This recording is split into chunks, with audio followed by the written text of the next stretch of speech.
Bliss Institute and to the University of Akron. I'll begin by telling you my connection to the Bliss Institute that the Bliss Institute probably doesn't even know. I lived in Akron for a year, right after I graduated from law school.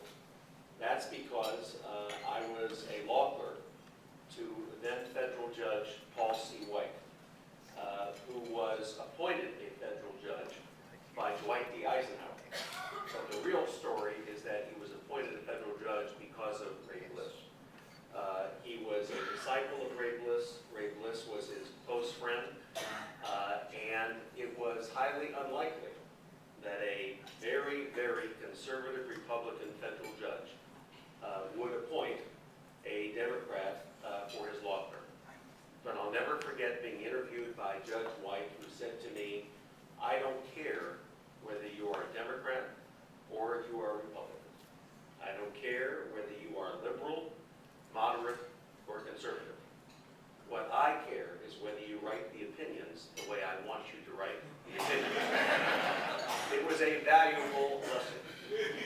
And actually, Judge White and I agreed more often than we disagreed, but occasionally we disagreed.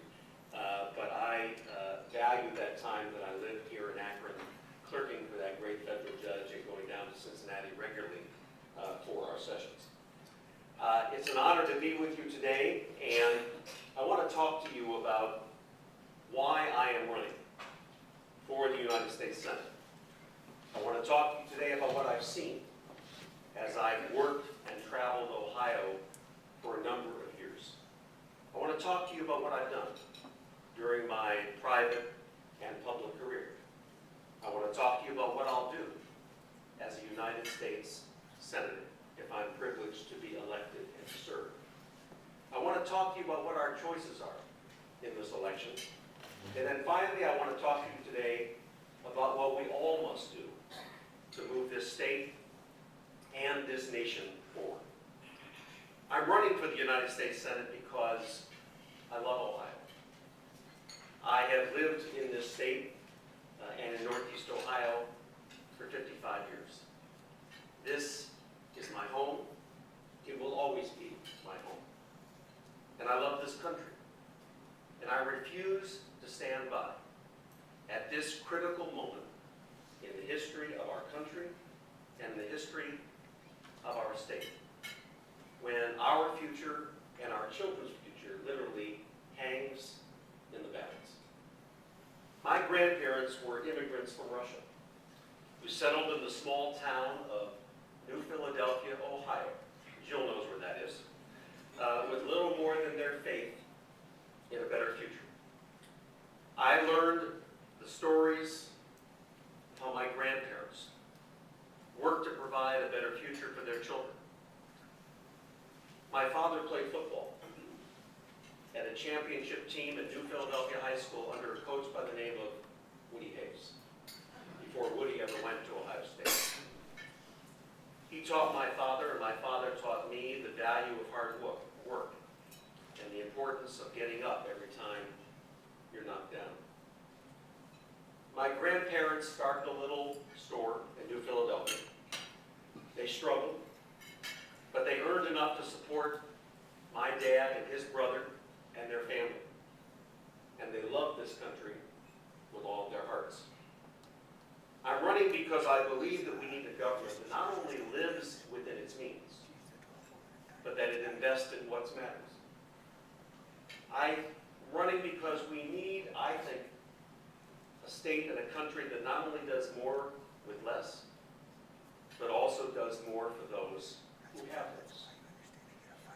I'm running because I am convinced, after all these years, that Ohioans don't want sympathy. They don't want promises. They want people serving them who will work day and night, not to make false promises or say they have a quick fix solution, but who will focus on results and solutions that will make a difference in their lives. They want a government that they've supported with their hard-earned tax dollars to give them the tools to get back on their feet through their own hard work.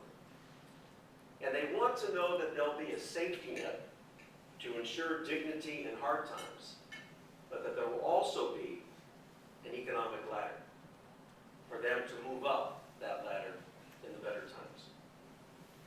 I wake up every day, and I have for a long time, asking how I can help bring new jobs and investment to Ohio, and how we can rebuild our future together. So when Senator Voinovich, who I've known for many years, announced his intention to retire from the United States Senate, I decided I wanted to take my experience on the ground, saving manufacturing jobs, starting new businesses, moving to a new clean energy economy, and take all of that work to Washington, D.C., and to work for what Ohio's families need now more than ever: jobs and economic security. I want to tell you what I've seen as I've traveled the state over the years, and particularly over these last 2.5 years as the Chief Economic Development Point Person for our administration. Never in our lifetime have we seen a catastrophe like this. An economy brought to us by 8 long years of misguided trade policies, missed economic opportunities, and disastrous fiscal policies that ran up the national debt. I've seen this economic crisis through the eyes of the families in Wilmington, Ohio, where DHL up and left 10,000 people out of work.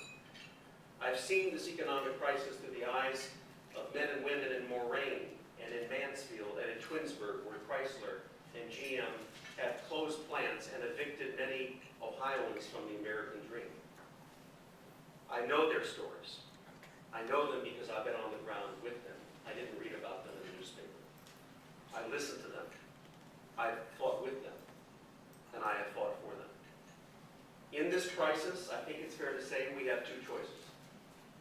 We can choose the past and go back to the same policies and the same people who got us in the deepest economic ditch in most of our lifetimes.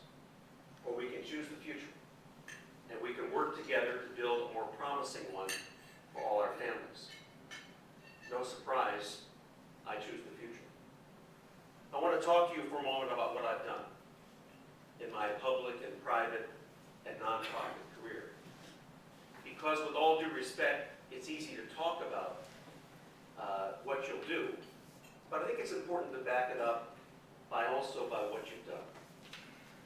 I haven't spent my life in the halls of Washington, D.C., where too many insiders forget where they come from and come to believe that they own the public offices that have been rented to them by the American people. I've never pretended to accomplish things alone. Most of what I've learned from public service, I learned from common people in every corner of Ohio who did uncommon things, whose stories are ones of determination and hope. I haven't won every fight, but it was never for a lack of effort. And when I did win, I never did it alone. I fought alongside Linda Kearns, who has since passed away of cancer. Linda was my good friend, who courageously and tirelessly fought to make her insurance company cover her cancer treatments. I fought alongside Becky Howe, who led the fight for thousands of seniors whose insurance was abruptly and suddenly cut off. As a state legislator, I fought for the families of missing children and the victims of violent crime. As Attorney General, I worked to rid neighborhoods of illegal drugs and con men who preyed on the elderly and the poor. As the president of the Center for Families and Children for 7 years, I worked to help men become more responsible fathers, at-risk children to get a better and healthier start in life. We helped broken people restore their hope, forgotten people to reclaim their dignity, and confused and aimless people to regain their sense of purpose. And for the past 2 years, as as Governor Strickland's Director of Development and Lieutenant Governor. It's been my privilege to be on the ground every day, every week, fighting for jobs in this state. And as Lieutenant Governor, even though I stepped down as Director of Development when I announced for the Senate, not for a moment have I left that fight. When the Norwalk Furniture Company closed down last year, after more than 100 years in business, we helped a courageous group of local investors reopen the company and save 260 full-time jobs. We won a multi-state competition and convinced Amylin Pharmaceuticals, based in San Diego, California, to come to Ohio and expand the facility to produce a new life-saving diabetes drug that will create up to 500 new jobs in Ohio. And I was very proud to work with Mayor Pasqualik and with Summit County Executive Russ Fry, who's got a table here today, with my friend Marco Somerville, and I also might add with three people who are here today: Frank Communell, Summit County Councilman, Pete Crossland, my longtime friend, and Akron City Councilwoman Tina Berletti. And I was working with all of them and many in this room to make sure that we won an intense competition with Nashville, Tennessee. And we were able together as a team to convince Bridgestone Firestone to remain in Akron and to keep 1,000 jobs. And together as a team, we convinced the Goodyear Tire and Rubber Company to remain in Ohio and expand its corporate headquarters in Ohio, retaining 2,900 jobs. But it's not enough to tell you what I've done. I want to tell you what I'll do as a United States Senator. I'm proud of these efforts because I know that they represent far more than just numbers. They're about the dreams of people and families and hardworking communities. But here's what I also know. Despite our best efforts, because of this unprecedented national economic crisis, there are still too many plants closed. There are still too many communities who are battered, and there are too many lives disrupted by this economy. I know, and you know, that we have to do more. First, our single most important priority has to be putting people back to work. There is nothing more important. That's why I support and have called for a job creation tax credit that would provide up to twice the cost of the federal payroll tax for every new hire, offering thousands of dollars in tax relief to businesses that create jobs. Now, the Economic Policy Institute estimates that this plan, this job creation tax credit, could create over 5 million jobs over 2 years at a cost of about $5,400 per new full-time equivalent job. But that's not all we should do. We have to redirect the unspent economic recovery funds now. We need to redirect them, it's about $600 billion, into infrastructure and to home weatherization. Why? Because it will not only put Ohioans to work immediately, but it will improve energy efficiency and accelerate our move to a clean energy economy. Second, while we do everything possible to put Ohioans back to work, we also have to deal with the fallout of this economic meltdown that has threatened entire neighborhoods. You know what I'm talking about. The rising rate for foreclosure that has hit communities around this state in an unprecedented way. Thus far, the banks, or at least too many banks, have been reluctant to modify mortgages. And the administration's $75 billion plan, while well-intended, hasn't done enough. So what do we need to do? One of the most effective things we could do is to give bankruptcy judges the power to modify mortgage payments and to lower the principal so that families with reduced income can stay in their homes and avoid foreclosure. Simply by giving bankruptcy judges this power, we can make a dramatic change immediately. Third, we need to make sure that this type of economic meltdown never happens again. I had a law school professor who once said to me, it's better to have a fence at the top of the cliff than to have an ambulance below. We spend most of our government resources and time on the ambulance below. What we need to do is build a fence at the top of the cliff so this never happens again. That's why we have to reinstate the rules that separate the risky investment banking and trading activities from the commercial activities of traditional banks that take deposits and offer home and car and business loans. As long as financial conglomerates believe that the federal government will always be there to bail them out, we're not going to have any incentives to reduce the risky trading activities and keep more capital on hand to hedge against the losses. And you know what else we need? We need a new consumer protection agency in America with the power to investigate outrageous overdraft fees charged by banks without your consent, to deal with the soaring credit card interest rates and other fees charged by financial firms, and ultimately, the agency must ensure that financial products are marketed and sold responsibly. And as somebody who has practiced law, let me tell you, it's time that we put real English and plain language in these contracts so people can read them and understand them. That will inform them in simple, understand terms of the interest and the payments on their new credit card or loan and what their less risky alternatives are.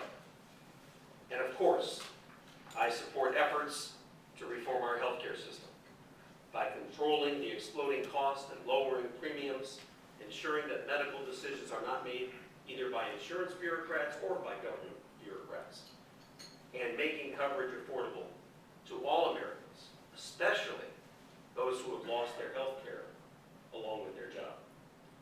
And I support the efforts to help families save for college, because it's the best investment we can make in our nation's economic future. And I can tell you as a private citizen and as an elected official, I've always been an advocate for the folks who go to work every day, who play by the rules, and who pay their taxes. And I believe they have the right to expect some help when they are hit by forces entirely beyond their control. So what is our choice? Here is our choice, I believe, as a country, as a state, especially in this coming election in 2010. I think there's something fundamentally wrong when Wall Street executives are bailing out of this economy with huge bonuses and golden parachutes, while Americans who work for a living are often left hanging by a thread. And there's something fundamentally wrong when we bail out banks with taxpayer dollars, but don't require them to start lending to responsible small businesses and responsible homeowners. And there's something wrong if the country they love, and that many of them fought for, pursue policies that ship jobs overseas, explode the deficit by tax cuts only for the wealthy, use the deficit as a reason to limit the government's role to help those most in need, and over 8 years, dig the deepest economic ditch in most of our lifetimes. The leading Republican candidate for the Senate, who you've heard from here at the Press Club, is Congressman Rob Portman. I know Rob. He's a nice guy and a good guy. But his policies have been disastrous for this state and disastrous for this nation. As President George Bush's trade negotiator, and later as head of the Bush Office of Management and Budget, Mr. Portman was one of the chief architects. He didn't just vote yes and no. He was one of the architects of the very policies that undermined our economy and shattered the dreams of millions of people. Mr. Portman clasped hands with President George Bush. As together they turned the budget surplus left by President Clinton into huge deficits as far as the eye can see. And as head of the Bush Budget Office, his zeal to cut regulations paved the way for the reckless speculation that led to the collapse of our financial sector and brought on the current foreclosure crisis. And as our chief trade negotiator, Mr. Portman pushed policies that left millions of American workers to fend for themselves. But on the campaign trail today, Mr. Portman's criticizing President Obama for a stimulus bill that is putting people back to work, rebuilding our country, investing in clean energy, and keeping thousands of teachers in our classrooms. What's his solution? It's the exact same solution of his party. Move to the sidelines, say no, and return to the failed policies of the past. I don't think any of us want to move backwards. This is not the time to move backwards. We don't need to return to the very same Washington policies and people who brought us this economic crisis to our doorsteps. We don't need to return to the days of tax cuts for the wealthiest instead of for middle-class families. We don't want to return to the days of trade laws that are lax and unfettered, and regulations that put American jobs and homes at risk.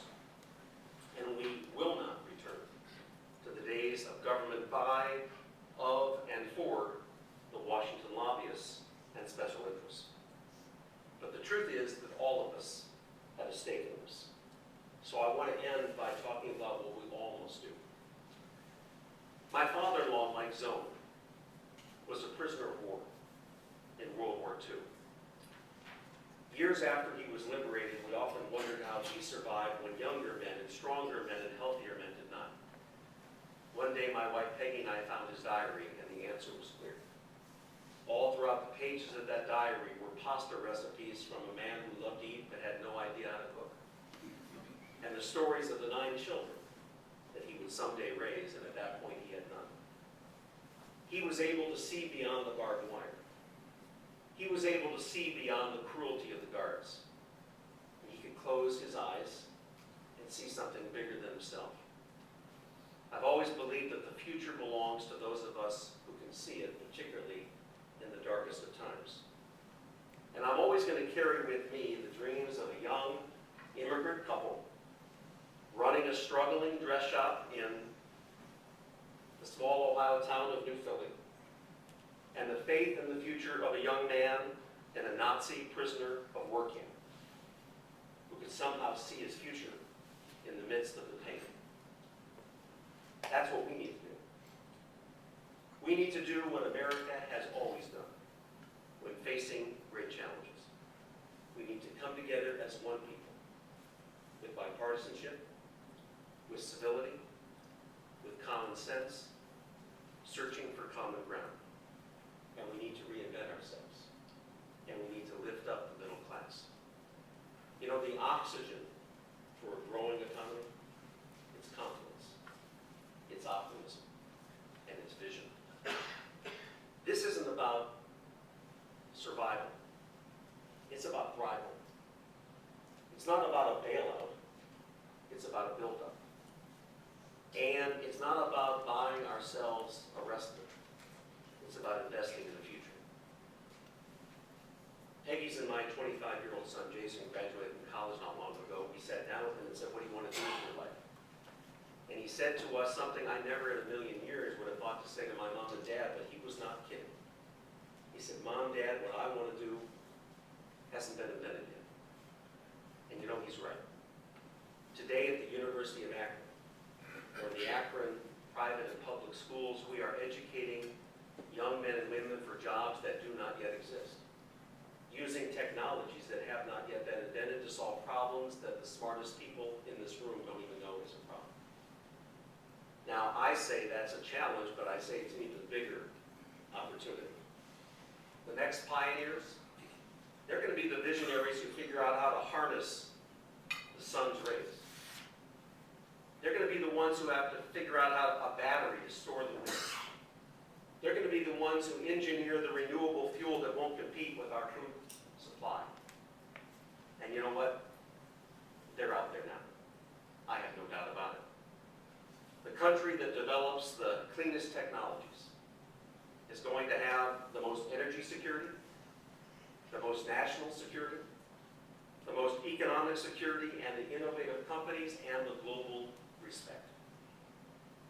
Years from now, it is my hope and my dream that our children and your children and their grandchildren will read the Ohio story, or maybe they'll see it on their digital eyeglasses.